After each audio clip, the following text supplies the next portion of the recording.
بسم الله الرحمن الرحيم. اللهم يا ذا المن ولا يمن عليه، يا ذا الجلال والإكرام، يا ذا الطول والإنعام، لا إله إلا أنت ظهر اللاجين وجار المستجيرين وأمان الخائفين.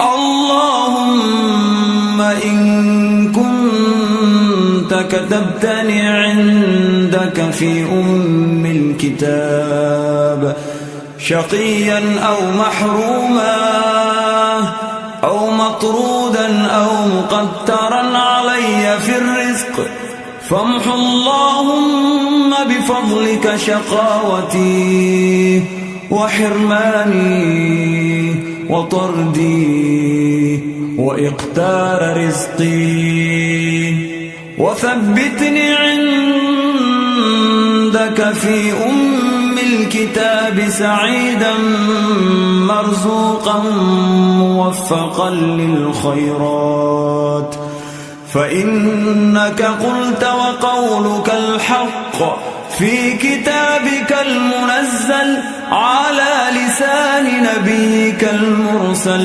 يمحو الله ما يشاء ويثبت وعنده أم الكتاب.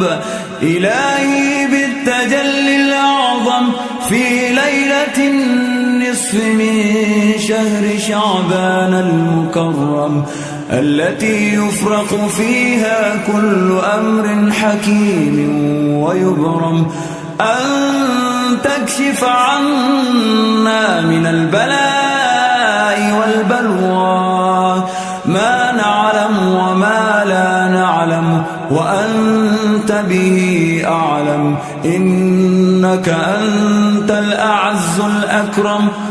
وصلى الله تعالى على سيدنا محمد وعلى آله وصحبه وسلم، والحمد لله رب العالمين.